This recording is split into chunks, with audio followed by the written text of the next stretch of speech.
প্রতীক না থাকায় বিএনপি কি আসলে স্থানীয় সরকার নির্বাচন হলে বিপদে পড়বে কিনা? বিএনপি মহাসচিব মির্জা ফখরুল ইসলাম আলমগীর বলেছেন, চলমান পরিস্থিতি থেকে উত্তরণের এখন একমাত্র পথ হচ্ছে অতি দ্রুত নির্বাচন। রাজনৈতিক সরকার না থাকলে এই সমস্যাগুলো বৃদ্ধি পাবে। চলমান যে আইন শৃঙ্খলা পরিস্থিতি, সেই পরিস্থিতির নির্বাচনে অংশ না নেওয়ার ইঙ্গিত দিয়ে রেখেছে কয়েকটি দল। কেউ বলছে নির্বাচনে উপযুক্ত পরিবেশ নেই, কেউ বলছে নির্বাচন না হলে পরিস্থিতি আরও খারাপ হবে। আর এখন পরিস্থিতিটা কি এইরকম যে নির্বাচন হলেও বিপদ, না হলেও বিপদ, সবকিছুতেই বিপদ?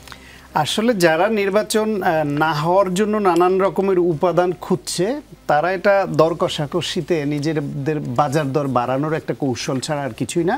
নির্বাচন ঠিক সময়েই হবে, ফেব্রুয়ারিতেই হবে, হতে হবে, না হয়ে উপায় নেই। এই কথাটা আমি খুব কমনলি বলি। এই সরকারের প্রধান ডক্টর মোহাম্মদ ইউনূস, তিনি অর্থনীতি ভালো বোঝেন, অর্থনীতির মানুষ, ফলে তিনি জানেন দেশের অর্থনীতি কোথায় যাচ্ছে।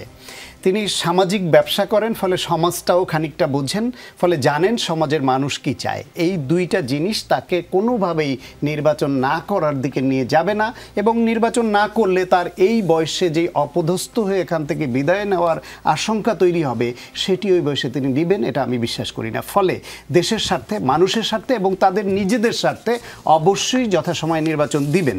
ছোট যেই দলগুলা বা মধ্যম যেই দলগুলা যারা নির্বাচনের বিপক্ষে এই সব উপাদান তৈরি করছে, তারা নিজেদের স্বার্থ হাসিলের জন্য বড় দলের কাছে দর কষাকষিতে নিজেদেরকে একটা ভালো জায়গায় উপস্থাপন করবার জন্য কৌশল হিসেবে নিতে পারে, অথবা তারা আরেকটু পিছিয়ে নিয়ে নিজেদেরকে আরেকটু শক্তপোক্ত করার সময় চাইছে হয়তো। আর স্থানীয় সরকার নির্বাচন যেটা, সেটা অনেকে মনে করে যে দলীয় সরকার আসলে যারা নির্বাচিত হবে তাদের একটা প্রভাব কাজ করতে পারে, সুতরাং তার আগেই স্থানীয় সরকার নির্বাচন হয়ে গেলে তারা কিছু বেশি আসনে জয়লাভ করতে পারবে, এই আকাঙ্ক্ষা কারো কারো মনে থাকতে পারে। তবে মার্কা বাদ দেওয়ার যে বিষয়টা, এইখানে আমি তুষার ভাইয়ের সঙ্গে একটু দ্বিমত করি। আমি শুরুতে যখন প্রথম দলীয় মার্কা দেয়া হয় তখনই এর বিরোধিতা করেছি, এখনও করছি, ভবিষ্যতেও করব। কারণ বাংলাদেশে স্থানীয় সরকার নির্বাচনে স্কুলের শিক্ষক, এলাকার গণ্যমান্য ব্যক্তি, অরাজনৈতিক মুরব্বী, তাদের নির্বাচন করার একটা প্রবণতা আমরা দেখতাম, এবং এর মধ্য দিয়ে কিছু ভালো লোক ওইভাবে বেরিয়ে আসতো যারা লোকালি গ্রহণযোগ্য, কিন্তু দলীয় রাজনীতিতে অর্থভাবে সম্পৃক্ত নয়। তা এই দলীয় মার্কা দিয়ে তাদের পথ একদম বন্ধ করা হয়েছে, ফলে সব দলীয় সিল মারা লোকদের হাতে স্থানীয় সরকার ব্যবস্থা তুলে দেওয়া হয়েছে। তাতে গুন্ডাপান্ডার সংখ্যা বেড়েছে, লুটপাট বেড়েছে, এটা একটা। দ্বিতীয় হচ্ছে গিয়ে সহিংসতার প্রশ্ন দলীয় মার্কা দিয়ে নির্ধারণ হয় না। আওয়ামী লীগ সরকার দলীয় প্রতীক যে ইলেকশনে প্রথমবারের মতো দেয়, এবং সেইবার যে ইউনিয়ন পরিষদ নির্বাচনটা হয়, সেটা বাংলাদেশের ইতিহাসে স্থানীয় সরকার নির্বাচনে সবচেয়ে বেশি সহিংস নির্বাচন ছিল।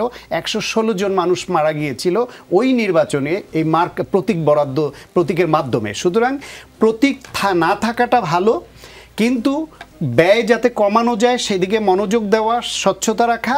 আর প্রার্থী নির্বাচনের দলগুলোও সতর্ক হবে, কারণ তাদেরকে তখন প্রতিযোগিতায় পড়তে হবে যে নির্দলীয় গ্রহণযোগ্য লোকটা যদি প্রার্থী হয়, সে বের হয়ে আসার সম্ভাবনা তৈরি হবে। ফলে দলগুলোর যাচাই বাছাই প্রক্রিয়া আরও সুন্দর হবে আমার ধারণা। ফলে প্রতীক বরাদ্দ দিয়ে স্থানীয় সরকারকে আরও সহিংস, একপেশে এবং দলীয় গণ্ডির মধ্যে নিয়ে আসা হয়েছিল। সেটা আমি ব্যক্তিগতভাবে সেটা কখনোই সাপোর্ট করিনি, এখনও করছি না, ভবিষ্যতেও করব না, কারণ এর ভালো ফল আমরা পাইনি। কিন্তু জাতীয় নির্বাচনের আগে স্থানীয় সরকারের মতো একটা বড় যজ্ঞ হাতে নেওয়ার অর্থ হইল জাতীয় নির্বাচনকে পিছিয়ে দেওয়ার জন্য বাধ্য করা। এবং সেই ক্ষেত্রে মাঠের রাজনীতিতে জামায়াত ইসলাম স্থানীয় সরকার নির্বাচন আগে চায়, এনসিপি আগে চায়, আরও দু একটা দলও এরকম সুর মিলিয়েছে কিন্তু থাকেনি। আর তাদের সঙ্গে যদি সরকারের ইন্টেনশন যদি এরকম হয় যে তারাও এই যে এইসব সামনে এনে এটা করতে চায়, যখন সিনক্রোনাইজ হয়ে যাবে, তখন অনেকের জন্য আবার ওই সংকটটাও সামনে প্রতিভাত হবে যে এই সরকার তাহলে জামায়াত ইসলাম বা এনসিপির চাওয়াকে বেশি মূল্য দিচ্ছে কিনা। দেখুন, আজকে আপনার খায়রুল হক সাবেক বিচারপতি, তিনি গ্রেপ্তার হলেন, যিনি বাংলাদেশের তত্ত্বাবধায়ক সরকার ব্যবস্থা বাতিল করে ফ্যাসিবাদ আনতে সাহায্য করেছেন, এবং এত বছর যে গুম, খুন, হত্যা, হামলা, মামলা যা কিছু হয়েছে, সর্বশেষ গণহত্যা হয়েছে, তার সকল দায় তার উপর গিয়ে বর্তায়, কারণ ওই লোকটা রায় দিয়ে এই কারবারটা করেছেন। সেই তার আগে আওয়ামী লীগ প্লট তৈরি করেছিল কিভাবে, তারা প্রথমে একটা কমিশন করেছিল তত্ত্বাবধায়ক সরকার নিয়ে। যেই দিন কমিশন করে তারা 2010 সালে, ঠিক তার পরের দিনই বিএনপি প্রেস কনফারেন্স করে বলেছিল সরকারের কমিশন করার পেছনে একটা বদ উদ্দেশ্য আছে, তারা তত্ত্বাবধায়ক সরকার বাতিল করতে চায়। এখন যে সিদ্ধান্ত নিচ্ছে এবং এইটার সঙ্গে কোনোভাবে আগে স্থানীয় সরকার নির্বাচনের যোগসূত্র তৈরি হলে তাহলে এই সরকারের জন্য সেটা একটা বাজে একটা দৃষ্টান্ত হয়ে থাকবে এবং এটা বড় রাজনৈতিক দল হিসেবে বিএনপি এবং তাদের সমমনা দলগুলো এটা মানবে না। এটাকে কেন্দ্র করে যে কেওয়াস তৈরি হবে সেটা সামাল দেওয়া এই সরকারের পক্ষে সম্ভব না। যারা মাইলস্টোনের মতো একটা জিনিস ম্যানেজ করতে পারে না, তারা বাংলাদেশ ব্যাংকের এই যেটা আপনি উদাহরণ দিলেন এরকম অসংখ্য ছোটোখাটো জিনিস ম্যানেজ করতে পারে না।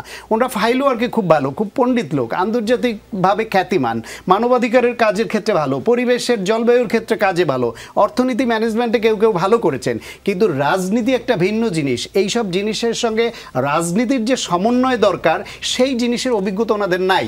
ফলে এইরকম স্থানীয় সরকারের মতো এরকম মহাযজ্ঞে হাত দেওয়ার অর্থ হচ্ছে আত্মহত্যা করা।